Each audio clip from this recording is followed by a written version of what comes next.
안녕하십니까.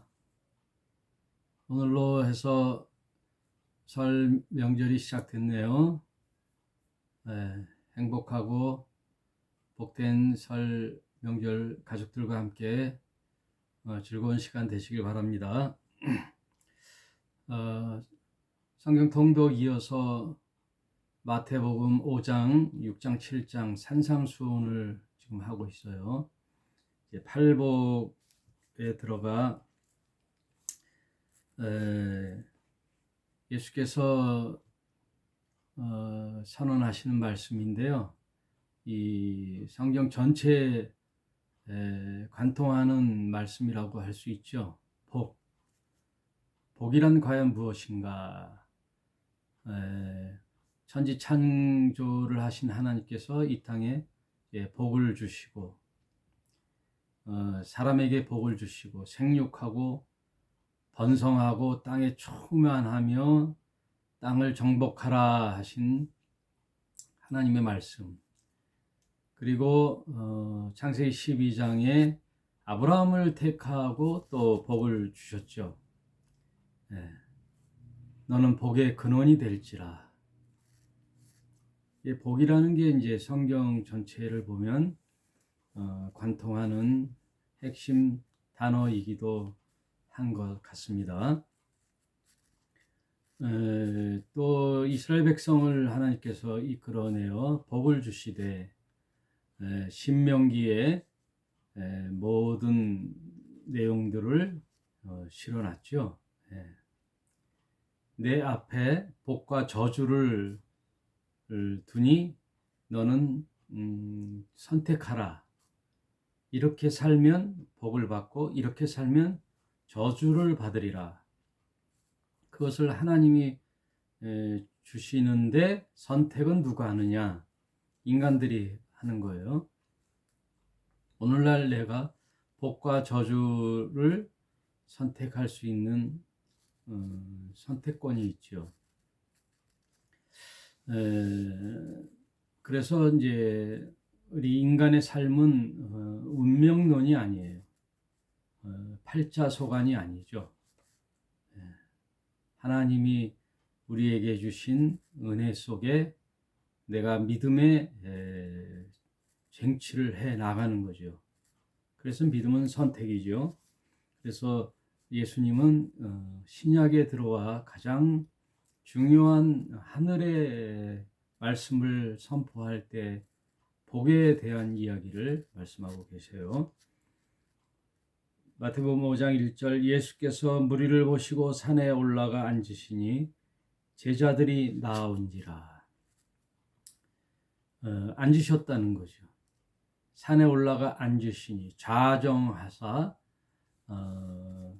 이 세상을 통치하시는 통치자의 말씀으로 하늘의 권세로 선언하시는 거죠. 좌정하신다는 말은 하나님이 다스린다는 뜻이죠. 예수께서 다스리신다. 그 입을 열어 가르쳐 가라사대.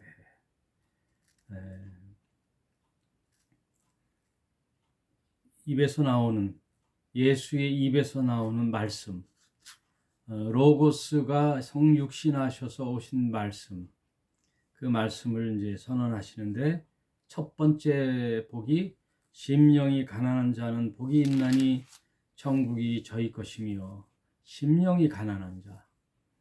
지난 시간에도 설명했듯이 심령이라 하는 것은 마음과 달리 푸뉴마티라 그랬잖아요. 성령, 영으로 갈급한 것.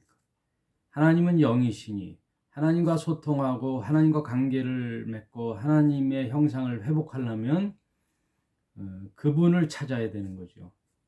그분께 갈급해야 되는 거죠. 그 갈급한 자는 성령이 이제 하나님께서 회복시켜 주는 거죠.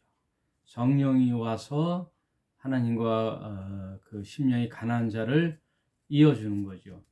그러므로 심령이 가난하다는 말은 영적 갈급함을 뜻하는 거고 영적 파산 신청을 얘기하는 거예요. 이것은 인간이 스스로 그것을 해결할 수 없다라는 거죠. 인간이 할 수 없는 마지막 선언, 영적 파산 신청이라 할 수 있죠. 영적으로 내가 이 일은 못하겠다. 인간이 육적인 것은 노력을 해서 어느 정도 성과를 이루고 목표를 이룬다고 하지만 영에 관해서는 아무것도 할 수 없는 거죠. 영적 파산 신청. 그래서 하나님을 갈급하는 자에게는 복이 임한다. 복이 있다. 그 말씀이에요. 이것은 팔복의 선언 머리라고 할 수 있는 거죠. 두 번째, 애통하는 자는 복이 있나니 저희가 위로를 받을 것이며, 이 팔복 하나하나를 묵상하고 또 풀어보고 적용하고 하기는 참 시간이 많이 가죠. 통독에 있어서 이런 말씀을 전체적인 의미, 맥락을 한번 살펴보도록 하겠습니다. 온유한 자는 복이 있나니 저희가 땅을 기업으로 받을 것이며, 온유한다는 말은 마음이 부드러운 건데 사실 원어적으로 보면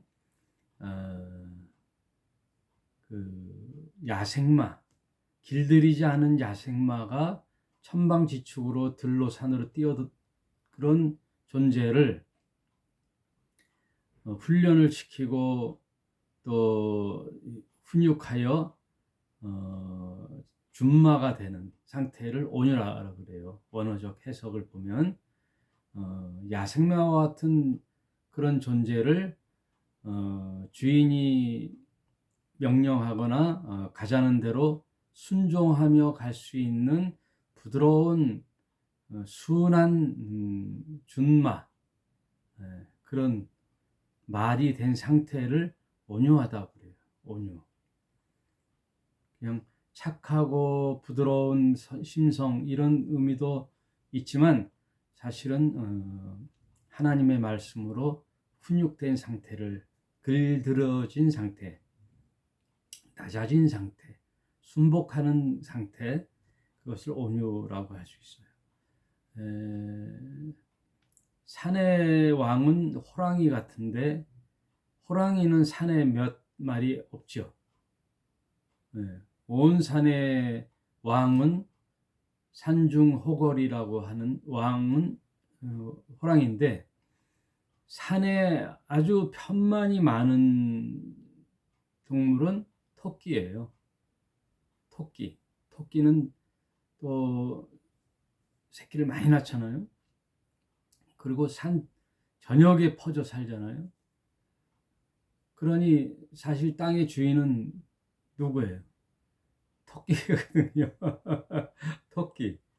토끼가 땅을 다 차지하고 사는 거예요.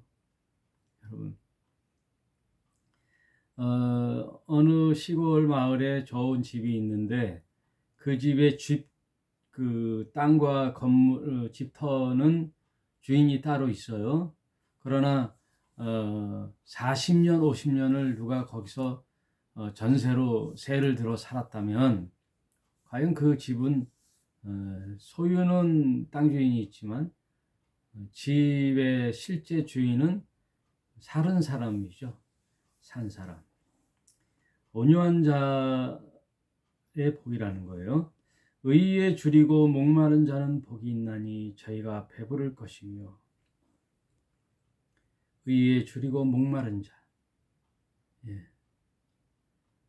모든 것에는 목마른 자가 차지하게 돼 있어요. 있는 자가 더 있게 해주는 거죠. 그걸 소유라고 하는 것이 아니라 미국에 가고자 하는 자가 미국에 가요. 그리고 쟁취하고자 하는 자에게 열려 있어요. 하나님 나라는 찾고 두드리고 쟁취하는 자가 결국 하나님 나라를 가는 거예요. 모든 것에 목마른 자에게 임하는 거예요. 여러분, 공부를 열심히 하는 자가 터득을 하는 거예요. 몸매가 좋고 건강한 사람들이 계속 운동을 열심히 하거든요. 그런 자들은 계속 몸이 날씬하죠. 근데 몸이 뚱뚱하여 운동은 안 하고 매일 케이크를 먹고 도넛을 먹고 자기 관리를 안 하면 몸이 비만해지는 거죠. 계속해서. 그러니까 무엇이든지 목표를 가지고 목마르거나, 여기는 의에 줄이고 목마른 자죠. 의에 줄이고 목마른 자는 배부를 것이며 그 오름에 도달한다는 거죠. 긍휼히 여기는 자는 복이 있나니 저희가 긍휼히 여김을 받을 것이며, 주님의 주기도문에서도 너희가 사람의 과실을 용서하면 너희도 용서함을 받을 것이다. 긍휼히 여김을 하는 마음으로 살면 다 자신도 그런 긍휼의 기회가 와요. 착함의 끝은 있거든요. 착하게 살면요, 세상에서도 복을 받는다 그래요. 남을 불쌍히 여기고 그 마음에 우는 자와 함께 울고 또 웃는 자와 함께 공감하면 삶이 아름다워지는 거예요. 그다음 마음이 청결한 자는 복이 있나니 저희가 하나님을 볼 것이며, 마음이 깨끗하고 청결하고 순수하고 이런 마음, 이런 자들은 하나님을 보게 되는 그런 기회가 오게 되죠. 아브라함이 참 신이 과연 있을까?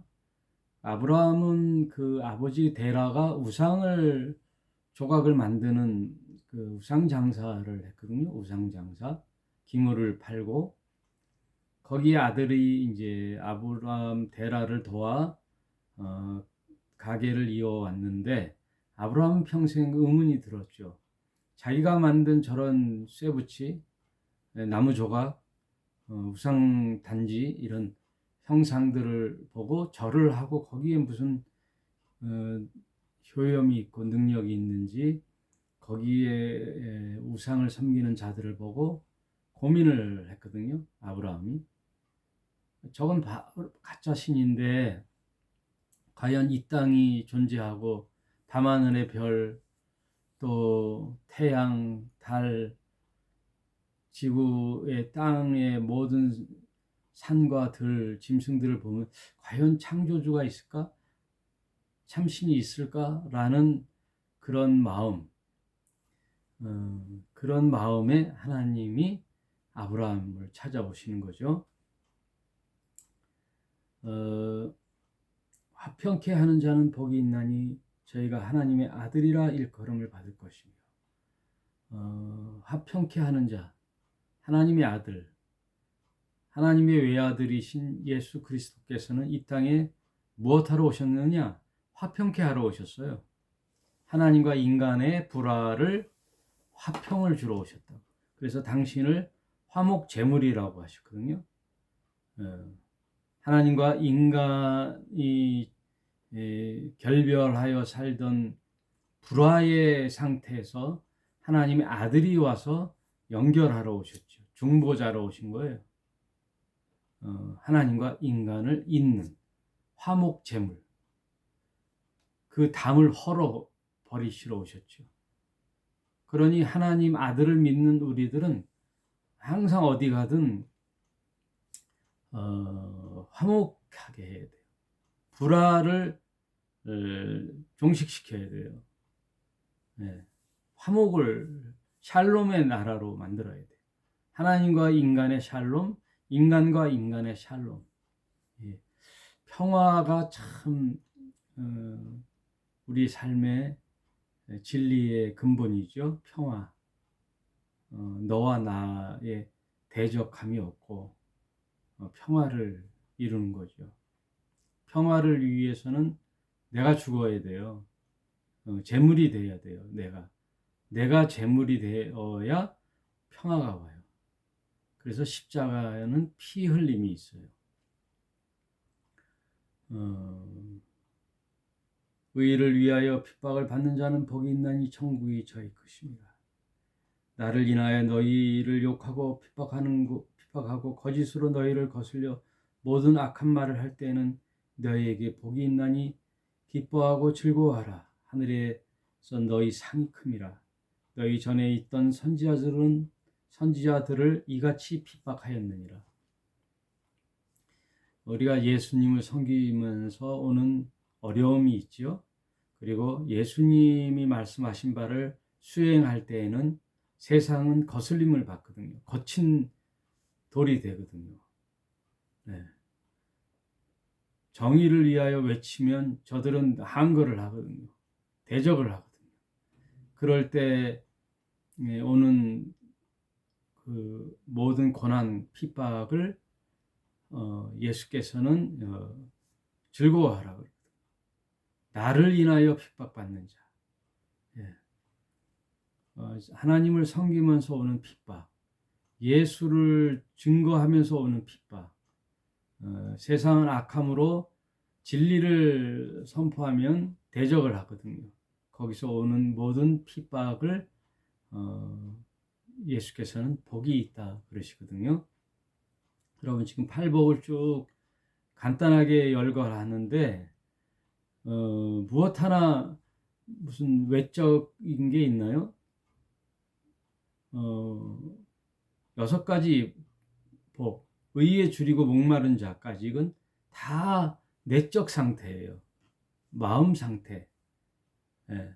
심령이 가난하고 애통하며 마음이 온유하고 또 타인을 긍휼히 여기는 마음, 불쌍히 여기는 마음, 그리고 옳은 것에 목마르고 하나님을 간절히 원하고 이런 모든 마음의 내적 상태를 말하지 외적인 상태는 그런 후에 2가지 화평케 하는 어디 가든 피스메이커가 되는 그런 삶을 살고 또 예수님 때문에 핍박을 받게 되는 그런 삶의 상황에 처하게 되는데 모든 것이 이런 내용들의 핵심은 내적 상태를 뜻하죠. 어떤 종교적인 행위가 있나요? 여러분, 팔복에 종교적인 부분이 있나요? 예. 하나님 예수께서 이것이 중요하다면 오래 기도하는 것이 복이 있나니 이렇게 말씀하시겠죠. 예? 예. 찬송하는 것이 복이 있나니, 예. 방언으로 하는 것이 복이 있나니, 어떤 종교적 행위가 복이 있나니. 예. 이 말은 무슨 뜻이냐면요, 우리가 종교적 행위를 하는 것이 나쁘다는 것이 아니고요, 우리가 기도를 하고 찬양을 드리고 또 모여서 말씀을 상고하고 이런 일들은 다 내 내적 변화를 위한 거예요. 지금 팔복에 관한 것에 대한 이야기를 지금 하고 있는 거예요.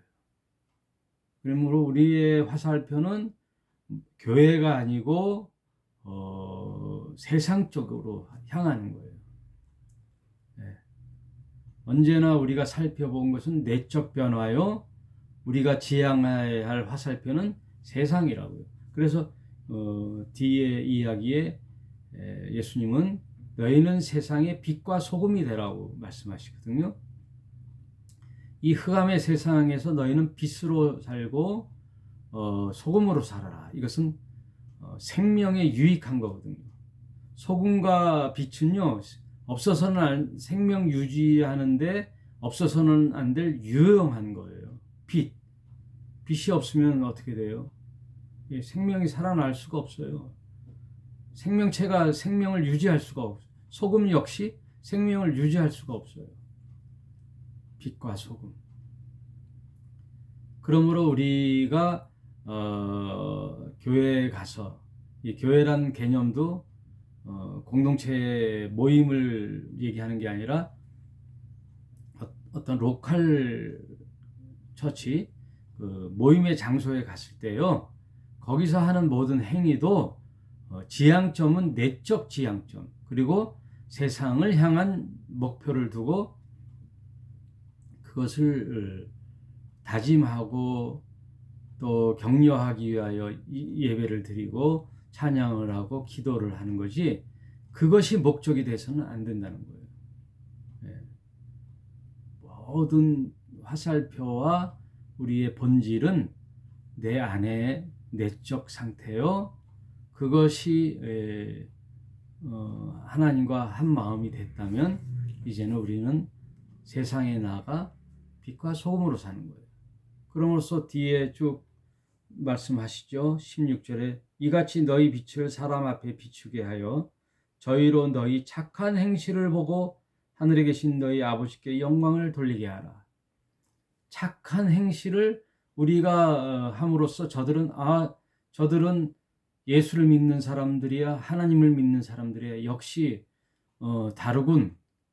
저들은 참 매력 있어 아름다워 모범이 되고 참 나도 닮고 싶어 이렇게 함으로써 아버지 하나님께 영광이 되게 하는 거예요. 여러분 그러므로 여러분 착한 행실 착하게 사셔야 돼요. 네? 모나게 살지 말고요.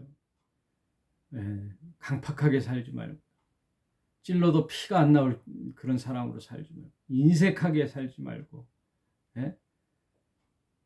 온유하고 마음이 부드럽고 불쌍한 마음 가지면서 남의 애통을 보고 애통하는 마음을 갖고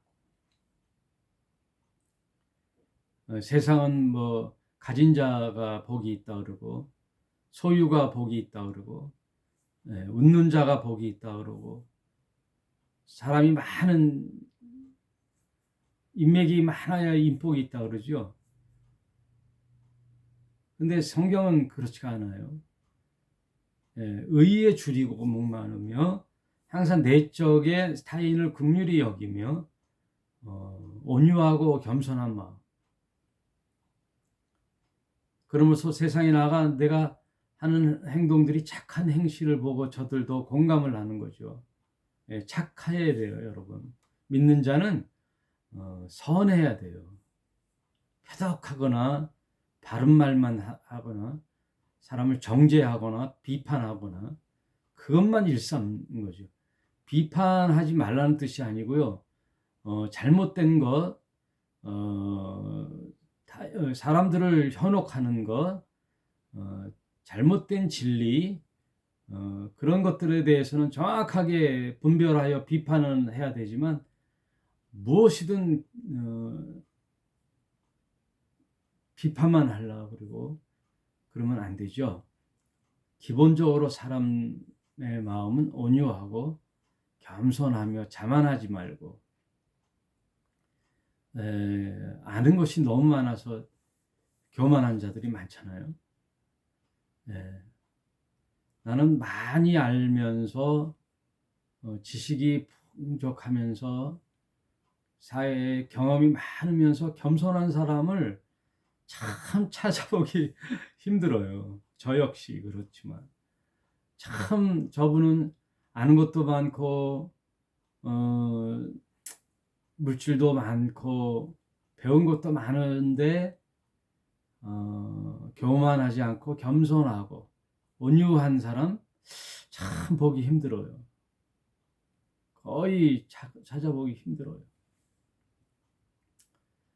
그런 사람 찾는 것보다 내가 그렇게 돼야 되는데 참 부족하죠. 참 부족하죠. 제가 저를 봐도 참 부족한데 노력은 하려고 그래요.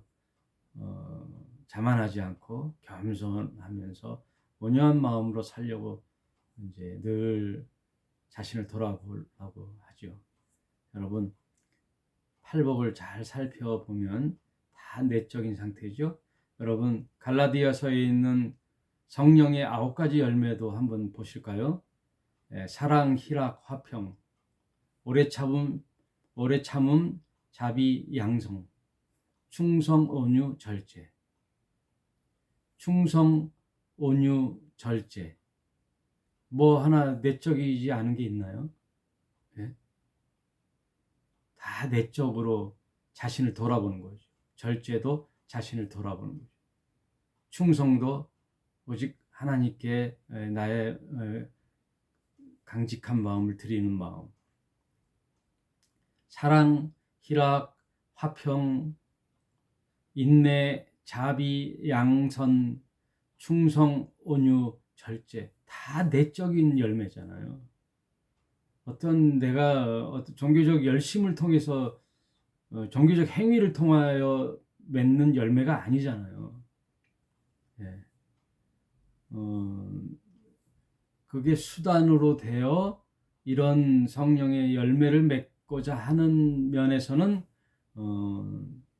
허용이 되는데, 그것이 목적이 되고 능력이 목적이 되고 내 축복이 목적이 되고 세상에 나아가 군림하고 윗자리에 올라가고 성공하고 축복받고 하려는 목적 때문에 종교적 행위를 했다면 언감생심 전혀 성경의 사상이나 목적과 지향점이 다르다는 거, 이것을 유념하셔야 돼요, 여러분. 유념하셔야 돼요. 그래서 우리 희락의 교회에서는 설 명절날 가족들을 만나고 그들과 함께 온전한 시간을 보내고 가족 행사에 참석하며 가족의 평화와 화목, 그리고 부모님을 찾아뵙고 형제간을 돌아보는, 또 친척 간에 또 안부를 묻는 이런 일에 더 힘을 쏟지, 어떤 종교의 뭐 이거 꼭 지켜야 돼 이런 게 없단 말이에요. 본질에 충성하자는 거예요. 본질에 충성하자. 하나님 말씀에 충족하자. 하나님 말씀에 순종하며 살자. 그 종교적 행위에서 오는 좋은 장점을 무시하는 건 아니에요, 여러분. 이게 혹여 잘못 전달될 수가 있는데 그거를 부정하는 건 아니에요. 잘못된 개념, 정의, 그것을 잘 확인하고 돌아보아서 우리가 종교주의에 빠지질 않나 잘 살펴보는 그런 신앙인으로 살자, 그 말씀을 드리고자 하는 것입니다. 오늘은 여기까지 하고요. 설 연휴 동안에 가족들과 함께 행복하고 복된 시간 보내시기를 주님의 이름으로 축원함을 드립니다. 감사합니다.